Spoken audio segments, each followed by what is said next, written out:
আসসালামু আলাইকুম গাইজ, কেমন আছো তোমরা? আশা করি সবাই ভালো আছো। তো আজকে নতুন আরেকটা গল্প নিয়ে এসেছি। তো চলো, দেরি না করে গল্পটি শুরু করা যাক। আমার ছাত্রী অবনীকে পড়াতে গিয়ে দেখলাম তার আম্মু একটা ছেলের সাথে খুব অন্তরঙ্গ হয়ে বসে আছে। আমি তাদের দুজনকে দেখে লজ্জায় মুখ ঘুরিয়ে নিলাম। আমাকে দেখে তারা নিজেরাও নিজেদেরকে গুছিয়ে নিল। আসলে মানুষের আসল চেহারাটা বোঝা যায় না। অবনীর মা যে এরকম একটা খারাপ কাজ করতে পারে, এটা কখনো আমার ভাবনায়ও আসেনি। তবে চাহিদার প্রয়োজনে মানুষ অনেক জঘন্য কাজও করতে পারে। আমি কিছু বলার আগেই অবনীর মা আমাকে বলল, অবনী তো এখনো স্কুল থেকে ফেরেনি, আর আজ তুমি এত আগেই পড়াতে আসবে সেটা আগে বলবে না? তখন আমি বললাম, আজ মাসের শেষ তারিখ, তাই একটু আগেই পড়াতে এসেছি, টাকাটাও খুব দরকার ছিল। তখন অবনীর মা বলল, আচ্ছা ঠিক আছে, তুমি বসো, আমি টাকা নিয়ে আসছি। কিছুক্ষণ পর অবনীর মা আমার হাতে এসে 10,000 টাকা দিয়ে বলল, ও হচ্ছে আমার খালাতো ভাই সুজন।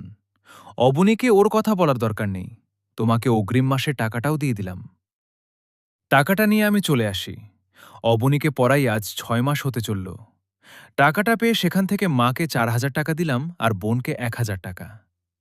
মাকে দেওয়া এটা আমার প্রথম কোনো উপহার। টাকা দেওয়ার পরে মায়ের চোখে যে আনন্দটা দেখেছিলাম, সেটার কাছে পৃথিবীর সব আনন্দ তুচ্ছ। 1,000 টাকা পেয়ে আমার বোন এতটা খুশি হবে ভাবিনি। যখন সে আমাকে খুশিতে জড়িয়ে ধরে ভাইয়া বলল, তখন মনে হলো এমন বোনের জন্য জীবনে কিছু করতে না পারলে জীবনের কাছে ঋণী থেকে যাব।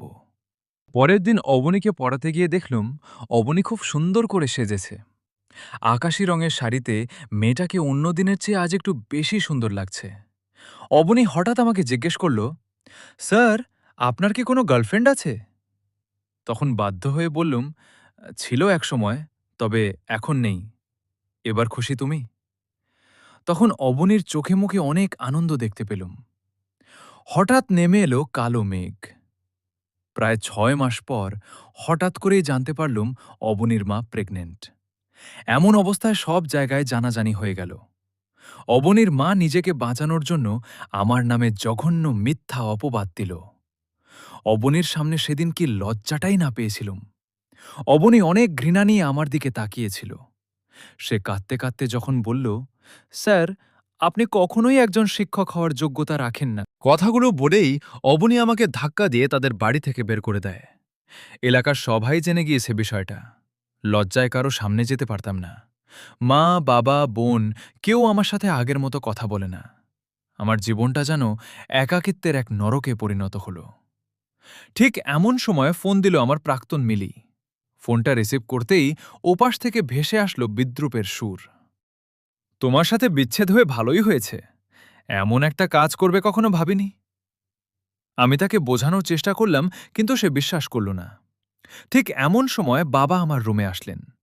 বাবার কথাগুলো শুনে চোখের পানি আর ধরে রাখতে পারলাম না। বাবা বললেন, তোর কারণে আমার মেয়ের বিয়েটা ভেঙে যাক সেটা আমি চাই না।